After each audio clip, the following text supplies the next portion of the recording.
Cette capsule vous est présentée par la boutique Maixu pour vos peluches et articles décoratifs geek, ainsi que par Evo Retro, distributeur d'accessoires cool pour gamers et collectionneurs de figurines et de jeux vidéo. Ici Sarah de Ciné Techno et voici ma critique de l'expansion Myth of the Eastern Realm du jeu Immortals Phoenix Rising sur PlayStation 5. Ce DLC est disponible individuellement pour 20$ ou dans le cadre de l'abonnement de saison du jeu depuis le 25 mars 2021. Cette seconde expansion de Immortals Phoenix Rising, inspirée du mythe chinois Noah répare le ciel, met en vedette un tout nouveau personnage, Ku. Ce jeune héros tentera d'aider la déesse Nua à éliminer la balafre qui défigure le monde et ainsi rétablir l'équilibre entre les cieux et la terre. Utilisant le moteur de Immortals Phoenix Rising, Myth of the Eastern Realm est structuré de la même manière que le jeu principal, avec cependant moins d'humour. Cette fois-ci, pas d'option pour changer le sexe de son personnage, puisque Ku est un jeune homme.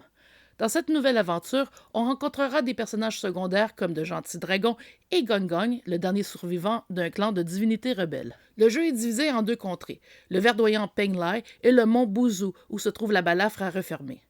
Bien que ce DLC reprenne en majeure partie les mécaniques du jeu principal, on retrouve néanmoins de légères différences, comme le saut divin qui contient deux types de pouvoirs. Les lames de Windy, qui projettent dans les airs coups et les petits ennemis à proximité, et la hache puissante des Yanzi, qui produit des ondes de choc. Pour mieux s'informer sur l'histoire, on trouvera un peu partout des parchemins traînant sur des tables. Cela n'a aucun effet sur les pouvoirs de Ku, mais donnera au moins du contexte supplémentaire sur l'histoire des dieux orientaux. Développés par Ubisoft Chengdu, les personnages n'ont pourtant pas l'air très orientaux, malgré leurs oripeaux. On sait qu'il est pourtant possible de créer des personnages aux traits asiatiques, comme l'ont démontré Sega dans sa série Yakuza et Koei Tecmo avec Dynasty Warriors et Samurai Warriors. Il est donc étonnant que le studio chinois d'Ubisoft n'ait pu faire de même. La version française, chapeautée par Ubisoft Québec, est toujours aussi impeccable, tant au niveau du texte que de l'audio. La trame sonore, d'inspiration asiatique, ne se démarque pas particulièrement, mais ne dérange pas non plus. De manière générale, on retrouve de nouveau de nombreux casse-têtes à résoudre pour obtenir des éléments permettant de renforcer Ku. Heureusement, ces casse-têtes ne sont pas habituellement nécessaires pour avancer dans l'histoire, et il est donc possible de les ignorer s'ils s'avèrent trop obtus.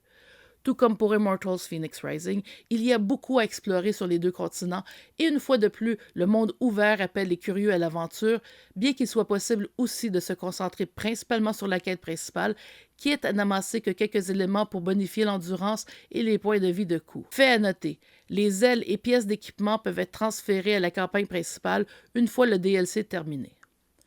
D'une courte durée de vie d'une dizaine d'heures, Myth of the Eastern Realm est une expansion agréable pour ceux qui ont aimé Immortals Phoenix Rising.